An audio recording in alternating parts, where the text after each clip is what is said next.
des provinces via les routes. Un pari à gagner absolument pour le gouvernement. Des chantiers laissés en suspens vont connaître un coup d'accélérateur après le parcours du ministre des Infrastructures et Travaux publics sur la nationale numéro 1. 15 septembre, journée ô combien politique. La rentrée parlementaire de septembre, session essentiellement budgétaire, va coïncider ce mardi avec la tenue du meeting populaire de l'opposition. Après multiples reports, l'opposition a obtenu le feu vert du gouverneur de la ville. Merci de choisir BUN pour vous informer. Après un mois des vacances parlementaires, les députés nationaux et les sénateurs regagnent ce mardi l'hémicycle du Palais du Peuple pour la session ordinaire. Bien qu'étant essentiellement budgétaire, cette session aura également une connotation politique vu les enjeux de l'heure, les élections et le dialogue politique. Alain Bouma nous donne de plus en plus de détails dans ce récit. Le rendez-vous est constitutionnel. Ce 15 septembre, députés et sénateurs regagnent l'hémicycle du Palais du Peuple, siège du Parlement, pour la session ordinaire de septembre. Une session essentiellement budgétaire qui devra permettre de trouver des moyens pour l'organisation des élections qui pointent à l'horizon. La priorité, c'est que c'est une session budgétaire. Nous devons nous pencher vraiment sur le budget, de sorte à dégager des moyens importants pour que tout puisse être en place. Parce qu'il faudrait tenir compte que nous pouvons bien parler des élections, nous pouvons bien parler du dialogue, mais il y a le panier de la ménagère, il y a le social qui nous tient encore à la peau jusqu'à ce jour. Le peuple congolais a besoin de voir un changement dans ce panier de la ménagère et de voir un changement dans le social. Donc, premièrement, nous devons nous pencher beaucoup sur le social de la population parce qu'il faudrait qu'on sente un changement. Et de deux, la démocratie, nous avons déjà démarré et cette démocratie nous coûte cher, mais nous ne pouvons pas la fuir, nous devons affronter. Mais avant d'en arriver là, cette session sera aussi une occasion de redynamiser le contrôle parlementaire. Le Parlement a voté des budgets depuis 2012 de 250 millions plus ou moins par an. Le Parlement n'a jamais voté des budgets rectificatifs pour autoriser à quiconque d'utiliser cet argent à d'autres fins. Par contre, vous voyez s'élever ici des œuvres, des immeubles qui n'ont jamais été prévus au budget. Nous allons demander au gouvernement de nous dire où se trouve cet argent qui l'avait autorisé d'utiliser ces fonds éventuellement à d'autres fins. La session aura également une forte connotation politique avec l'imminente tenue d'un dialogue. 3 mois de travaux pour les élus pour doter le pays d'un arsenal juridique capable de permettre à la RDC d'assurer le bien-être de sa population. Et nous nous posons la question de savoir comment les élus du peuple, membres de l'opposition, vont se départager entre le Palais du Peuple et la place Sainte-Thérèse dans la commune de Njili, où plusieurs formations politiques de cette tendance vont organiser un meeting populaire. L'opposition compte sensibiliser la population sur les enjeux de l'heure. Nous avons contacté pour vous Ingele Photo, l'un des organisateurs de ce meeting. Suivez. Le glissement n'est pas conditionné par le dialogue. Le dialogue, c'est une rencontre des acteurs politiques, des uns et des autres, pour qu'ils puissent voir comment ils peuvent appliquer les divergences et surtout avoir le même entendement sur le relancement du processus électoral qui est dans l'impasse. Et si l'un des partis politiques suspend sa participation aux pré-négociations, ce sont des contacts tout à fait jusqu'à ce niveau-là informels. Ça ne peut pas avoir un impact sur la tenue réelle du dialogue parce que nous pensons à notre niveau que le dialogue donnerait la chance à ce qu'on puisse arriver à un consensus électoral solide et large. Et ce consensus électoral solide et large que nous souhaitons tous, c'est le fruit du dialogue politique. Si les uns et les autres puissent avoir le même entendement et accepter l'option ou bien le principe d'aller au dialogue, nous pensons qu'on va contribuer à sauvegarder le processus électoral congolais qui est au bord de la dérive à l'heure qu'il est. C'est une décision qui va sans doute ralentir l'élan de la tenue du dialogue. Dans un communiqué, l'Union pour la démocratie et le progrès social, par le biais de son président national, a retiré ses délégués à la table des négociations sur la prédéfinition. La thématique du dialogue, d'après ce communiqué, l'UDPS a pris acte de l'échec des entretiens de Venise et d'Ibiza, ayant pris aux prises ses représentants à ceux du camp Kabila. C'est le dossier politique de ce lundi et c'est signé Alain Bouma. Voici le communiqué qui fait parler de lui. Dans ce document signé par Étienne Tshisekedi, l'UDPS a demandé à ses délégués aux entretiens de Venise et d'Ibiza avec la mouvance au pouvoir de se retirer. Selon ce parti de l'opposition, ces négociations dont le but était de prédéfinir le format, la thématique et de régler tous les problèmes liés à l'organisation d'un dialogue ont échoué. Du coup, les formations politiques membres de l'opposition se réjouissent de la position de l'Union pour la démocratie et le progrès social. L'UDPS a sa démarche, elle est constante. L'UDPS a voulu, moi je crois, donner la preuve à la face du monde que le pouvoir en place est de mauvaise foi. L'UDPS, je crois, a tendu un piège pour administrer au monde entier, à la fin du monde, la mauvaise foi du pouvoir en place, parce que je ne doute pas que l'UDPS le savait déjà. Alors maintenant qu'elle a réussi à prouver au monde entier la mauvaise foi de ce pouvoir, c'est que nous on savait aussi. L'UDPS a suspendu sa participation de manière indépendante. C'est un parti libre, un parti qui a même contribué énormément pour l'émergence de liberté dans ce pays. La décision que l'UDPS vient de prendre, comme les adages français disent, vaut mieux tard que jamais. Et je crois que, vous savez, nous respectons notre Constitution. Et si jamais nous foulons au pied la Constitution, le monde ne sera plus jamais monde. Les amis de l'UDPS ont compris la loi de la raison. L'UDPS vient de prendre une bonne décision. Nous devons sauver le pays. Il ne faut pas que le pays soit encore versé dans des troubles. Il faut que l'alternance du pouvoir soit au rendez-vous. Et je crois que tel est le salut de l'Assemblée de notre peuple. Et que les Congolais doivent être une nation fière, unie. Quel que soit le régime sortant ou celui d'antan, nous devons être unis pour développer notre pays, unis pour relever les défis qui nous attendent, unis pour que tout le monde parle des débuts congolais. La majorité, quant à elle, estime que rien n'est encore perdu.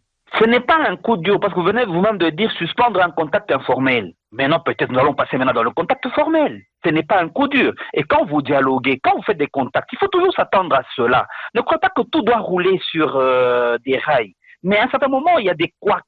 Mais de ces couacs, il faut savoir surmonter. L'homme se mesure à l'obstacle pour se découvrir ce qu'il est. On ne peut pas dire qu'aujourd'hui tout est fini et il y a hécatombe. Non. C'est le parcours, et le parcours a toujours des embûches, mais il faut savoir se relever et continuer.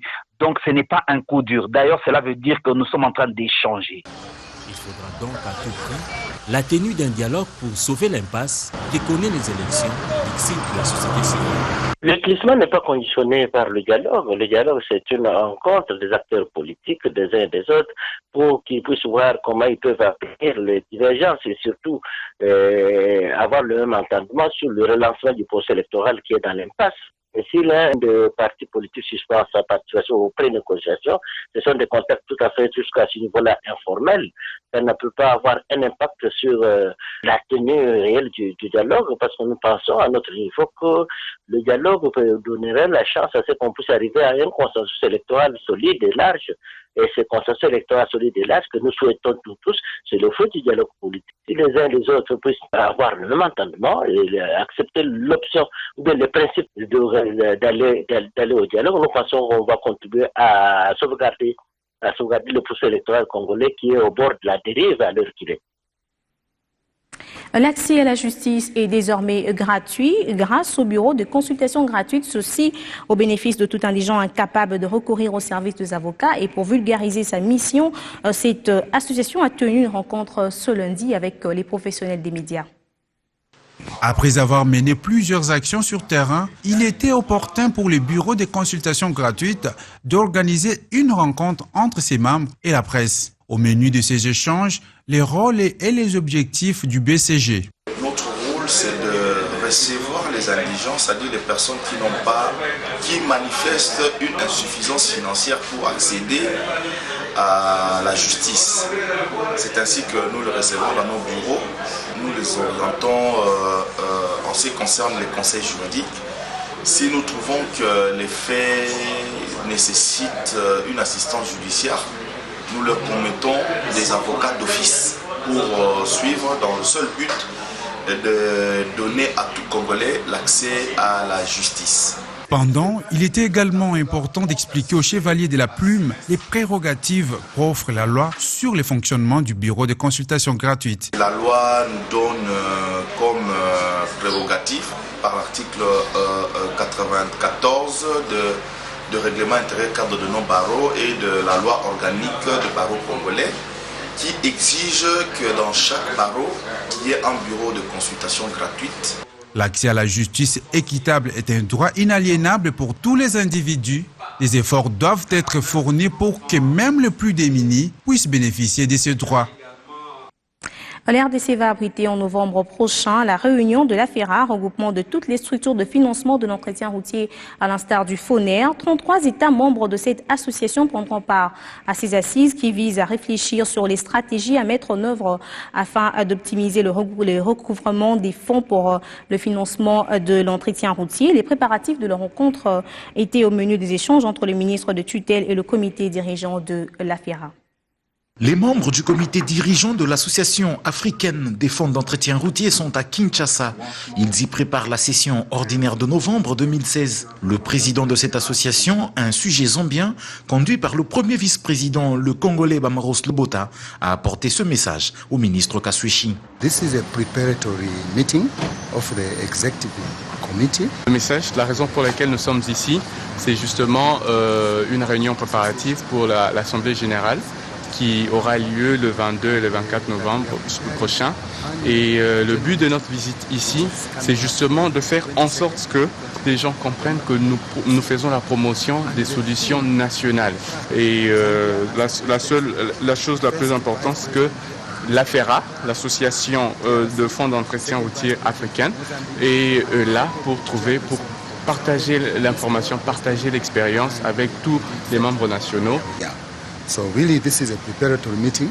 Le thème de la réunion de novembre et ses objectifs, ici avec le directeur général du Fonds national d'entretien routier congolais. Cette réunion va plancher essentiellement sur un thème central qui est celui de trouver des solutions nationales pour atteindre ce que nous voulons. Donc nous disons avec les ressources disponibles, qu'est-ce que nous pouvons faire pour maintenir les réseaux dont nous disposons aujourd'hui, que nous voulons qu'ils soient praticables pour l'intérêt de tout le monde. Sur les 54 pays d'Afrique, 34 ont déjà compris l'utilité d'appartenir à l'AFERA, où se fait souvent un partage d'expériences et d'idées. Et puis, sachez que le ministre des Infrastructures et Travaux publics revient d'un périple de 5 jours dans le Congo profond. Fridolin Kasweshi a parcouru la nationale numéro 1 de Kinshasa à Mbuji-Mayi pour en faire une évaluation. Je vous propose de suivre l'étape de Kikwit jusqu'à Chikapa dans ce reportage. Mardi 8 septembre 2015, le ministre en charge des ITP et sa délégation longent la nationale numéro 1 en direction des Kikwit. Fridolin Kasweshi Musoka veut se rendre compte par lui-même comment se comporte cette route d'intégration nationale jusqu'à Mbuji-Mayi. Première étape, mercredi 9 septembre, la délégation longe l'axe Kikwit-Bachamba d'une longueur de 93 km. Quelques segments de cet axe se dégradent. Le ministre a donné des instructions à l'office de route représenté dans la suite par son directeur général adjoint pour des interventions d'urgence. Des Kikwit à Bachamba, c'est une partie qui a été revêtue légèrement avec un reliquat qui est issu du projet d'asphaltage des Massimanimbas vers Kikwit. Donc ce n'était pas vraiment selon les normes et donc cette partie se dégrade. C'est 93 km qu'il faudra pratiquement reprendre sur environ la moitié du segment. Il faudra envisager les techniques appropriées en tenant compte du trafic et des ressources financières qui sont disponibles. Le segment Bachamba jusqu'au pont Luangue d'une longueur de 114 km est en cours d'asphaltage grâce au financement de l'Union européenne, soit une enveloppe de 90 millions de dollars américains. Les travaux vont bon train sous la conduite de l'entreprise Arab Contractors. Les 63 km du pont Luangue jusqu'au pont Louvois sont pris en charge par la Banque africaine des développements à travers l'entreprise Sino Hydro. À certains endroits, l'imprégnation de la chaussée est visible à la grande satisfaction des riverains. Nous sommes très contents de voir actuellement une route asphaltée. Nous remercions de tout cœur le chef de l'État. Notre joie est immense. Merci au chef de l'État pour ses résultats, dit cet homme. Fridolin, Kasweshi Musoka et sa suite ont poursuivi leur périple pour arriver à Chikapa dans la nuit. Dans ce même chapitre, la ville de Butembo vient de recevoir pour la première fois depuis sa création l'asphaltage. L'asphalte a été posé officiellement hier sur l'avenue Denis Paluku, en plein cœur de la ville de Butembo, par le gouverneur Julien Paluku. Patrick Sialoha. L'asphalte en ville de Butembo, une ville commerciale qui n'avait jamais vu du goudron depuis la création du monde. Mais ce rêve s'est réalisé ce dimanche à travers le gouverneur Julien Paluku, qui s'est fixé comme objectif donner à Butembo des routes comme dans d'autres villes du pays. Il y a un rêve. C'est le rêve aujourd'hui que nous avons construit depuis des listes qui viennent de se matérialiser.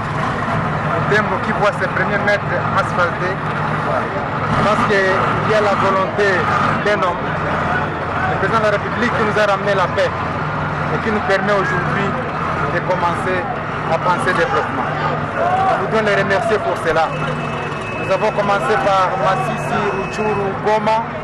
Maintenant, c'est le tour de Butembo. Je suis heureux de me retrouver ici. À Goma, nous avons fait 4 mois pour arriver à poser des enrobés, parce qu'il fallait faire des réglages. À Butembo, nous venons de faire 15 jours seulement. Je demande à la population de Butembo de faire confiance à son gouvernement au niveau central, à son gouvernement au niveau provincial, parce que ça c'est un vaste projet par lequel nous allons asphalter plus ou moins 10 km dans la ville de Butembo. Ici à Butembo, c'est une joie immense au sein des habitants, venus nombreux, voir des yeux nus la pose de l'asphalte sur la rue d'ambiance, appelée boulevard Denis Paluku par l'autorité provinciale. Les bonnes œuvres parlent d'elles-mêmes. Ici, il n'est pas question de majorité ni de l'opposition, parce que les goudrons vont servir tout le monde. Il ne suffit pas d'être de la majorité pour que ça vous serve. Ça va vous servir aussi si vous êtes de l'opposition. Parmi les habitants de la ville, il y en a ceux qui n'ont jamais vu, ceux qui n'ont jamais piétiné sur le goudron. Désormais, nous allons le faire et cela contribue non seulement pour le développement, mais surtout pour la santé. Vous savez que la ville de Butembo est une ville qui a vraiment un sol vraiment difficile à expliquer parce qu'il s'agit qu'il pleuve, ça devient de la boue. Avec les travaux qui s'effectuent sur la rue Kinshasa, boulevard Denis Paluku, financés entièrement par le gouvernement provincial, et sur la rue Président de la République, Butembo aura une belle robe dans un futur proche, ceci dans le cadre de la révolution de la modernité. Première école supérieure en journalisme dans le Nord Kivu, l'Institut supérieur Emmanuel Dasson de Butembo, en plein chantier à son nouveau site en commune de Vulamba, a reçu un appui du gouverneur de cette province ce lundi. Question de parfaire ses travaux et le gouverneur Julien Paluku justifie cet appui par la lutte contre les moutons noirs dans la profession de journalisme au Nord Kivu. Et également apprécier tout ce qui est fait comme mobilisation. Parce que j'ai même appris ici que lorsqu'il faut couler le béton, les étudiants eux-mêmes participent à cette activité-là comme main d'œuvre gratuite. C'est donc une participation locale, c'est du jamais vécu ailleurs. Voilà pourquoi je salue l'initiative. Je sais que dans beaucoup de provinces, ce genre d'initiative n'existe pas. Et je loue donc les efforts qui sont déjà mobilisés. Et je suis passé pour comprendre exactement ce qui s'est fait. C'est pourquoi, à titre personnel, avant que je ne quitte Butembo, je vais aussi donner au père 100 sacs de ciment. Comme acteur de développement, j'ai toujours salué les actions de développement qui se passent. Mais je vais aussi alerter mon gouvernement. Parce que pour que je l'engage, il faut que je consulte les autres membres du gouvernement. Mais je dois m'engager moi-même. Pour moi-même, je vous donne mon engagement. Mais pour le reste, je ne peux que saluer cette œuvre. Et surtout parce que ce milieu ici a beaucoup de médias, beaucoup de gens qui peut-être s'improvisent dans les métiers. Je crois que cet enseignement est très important pour renforcer les capacités en termes d'information et de communication, pour éviter ce qu'on appelle souvent les moutons noirs. Donc je crois que c'est important ce que vous êtes en train de faire comme contribution pour aider la région ici d'avoir des professionnels dans le secteur des médias, parce que le pays en a besoin. On sait très bien que les journalistes, les médias, tous ces secteurs-là constituent ce qu'on appelle communément le quatrième pouvoir. Et donc vous contribuez à la construction du quatrième pouvoir à travers votre institution. Voilà pourquoi je suis venu vous encourager et vous remercier pour ce que vous faites. Donc toutes nos félicitations. Revenons à Kinshasa pour parler diplomatie. En visite en RDC depuis le week-end dernier, la ministre de la Commission communautaire francophone a eu des entretiens avec différentes autorités de la ville-province de Kinshasa. Céline Frénol, profitant de son séjour dans la capitale, a visité 2 écoles qui font partie de partenariats éducatifs entre Bruxelles et Kinshasa. Kinshasa et Bruxelles, 2 capitales qui vont se rapprocher davantage à travers le renforcement des coopérations dans les différents secteurs porteurs de croissance. La question a fait l'objet des échanges entre la ministre bruxelloise de la Commission communautaire francophone et le gouverneur de la ville-province de Kinshasa. À court terme, le secteur de l'éducation sera parmi les priorités de ces partenariats entre la capitale, la RDC, et celle de la Belgique. Pouvoir faire un tout petit peu un point sur les dossiers qui relient la coopération entre la partie francophone de Bruxelles, c'est-à-dire la COCOF, et Kinshasa. On développe de nombreux projets maintenant depuis des années, donc je souhaitais, comme ministre, venir sur place pour voir où en étaient les projets et comment on pouvait surtout les renforcer et apporter encore de nombreux partenariats pour l'avenir. On travaille sur des projets en matière d'éducation, différentes écoles qui ont pu voir le jour grâce à une part des Bruxellois francophones. Puis maintenant, on travaille sur d'autres types de projets aussi en matière de maternité, notamment au niveau des collines de Selembao. Donc, ce sont des projets sur lesquels on est attaché. Et puis maintenant, l'avantage de pouvoir être ici sur place, c'est rencontrer les autorités, parler de ce qui nous semble important et puis développer des projets pour l'avenir surtout. Pour en avoir une idée claire, Céline Frémont a également échangé avec la ministre provinciale de l'Éducation. Ensemble, les 2 personnalités ont passé en revue les projets en rapport avec l'éducation, notamment celui portant réhabilitation d'écoles dans la ville-province de Kinshasa. Pour ce faire, quelques écoles réhabilitées grâce au projet COCOF ont été visitées par les 2 personnalités. Il s'agit notamment du complexe scolaire Lukunga et de l'école maternelle Kanchachi. Grâce notamment aux efforts qui ont été faits ici à Kinshasa, en collaboration notamment avec Mme Olenga, de voir qu'il y a une école qui a très bien avancé, qui accueille beaucoup d'élèves et on a pu voir des élèves attentifs en classe. Et puis ici, un projet qui a démarré, qui est un peu plus lent. Et donc on va un peu prendre le temps de pouvoir voir là où les choses sont plus compliquées et d'aller rencontrer les uns et les autres pour parler du projet. Parce que je pense qu'il est nécessaire de pouvoir avoir un projet ici. Ces partenariats tombent à point nommé car la RDC devra relever les défis liés à l'accès à l'éducation pour tous. L'association des anciens du collège Notre-Dame de Mbanza-Boma a procédé à l'installation de son nouveau comité directeur formé au service des autres. Les membres de cette structure apolitique créée en 1968 visent l'entraide entre les ressortissants de ce collège. Un nouveau comité à la tête de l'association des anciens du collège Notre-Dame de Mbanza-Boma. Ce comité dirigeant présenté aux autres membres lors d'une cérémonie organisée le week-end aura bel et bien une lourde responsabilité pour la redynamisation de cet ASBEL. Dans les objectifs liés au social, l'on entend de l'association le renforcement des liens de fraternité entre le nouveau et les anciens membres, ainsi qu'un apport financier et moral pour le bon fonctionnement du collège Notre-Dame de Mbanza-Boma. C'est développer l'entraide entre les anciens élèves, entre nous d'abord, et apporter notre soutien au collège de Mbanza-Boma et présenter les différentes assemblées qui recrutent les associations des anciens élèves. En gros, c'est ça notre objectif. Et j'ai dit que j'allais limiter mes actions strictement dans les cadres de ces objectifs. Représentativité féminine oblige. Sur les 7 postes de la SACOM, un seul poste reste vacant puisqu'il est réservé à une femme. Au collège, depuis 1948 jusqu'à ce jour, nous avons connu des femmes dans certaines de nos promotions. Je pensais qu'il était temps que les femmes viennent. Compte tenu de la hauteur et de l'importance de l'association, ils sont encore en train d'hésiter. C'est pourquoi j'ai gardé ce poste-là vacant. Je continue à dialoguer avec eux afin que l'une d'elles puisse accepter d'être avec nous dans le comité. Entre-temps, l'ancien comité devra travailler en étroite collaboration avec le nouveau comité en vue d'atteindre les objectifs assignés pour l'association. Les rideaux des francophonies de Kinshasa se sont baissés au centre culturel Meko à Kinsuka. Kinshasa, qui s'est transformé pour abriter ce grand événement musical de l'histoire de la capitale, a marqué les délégations venues de partout par son sens d'accueil et ses particuliers atouts artistiques.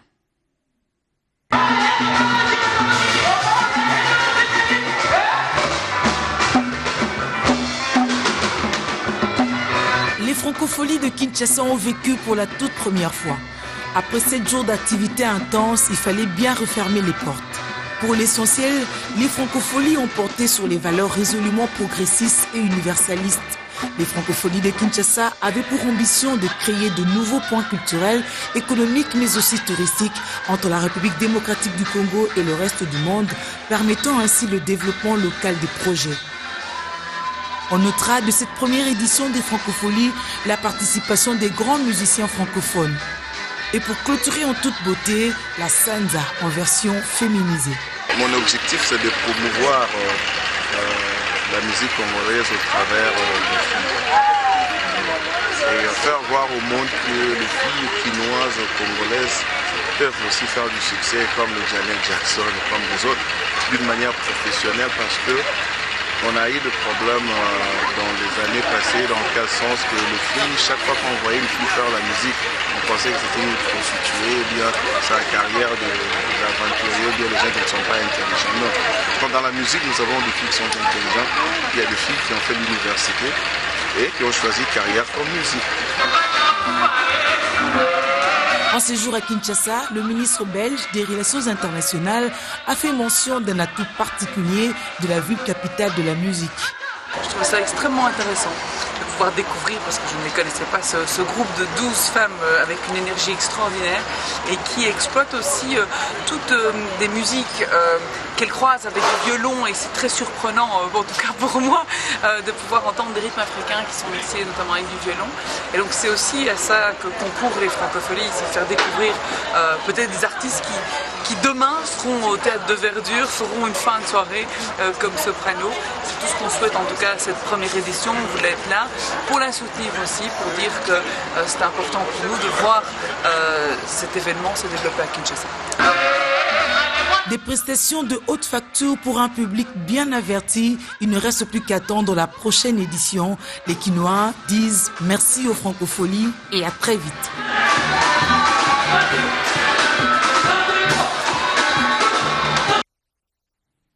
C'est par cet élément de culture que nous mettons un terme à cette édition d'actualité. L'information se poursuit au www.bonetv.com. Je vous retrouve tantôt avec le même plaisir, celui de vous tenir au courant de l'actualité.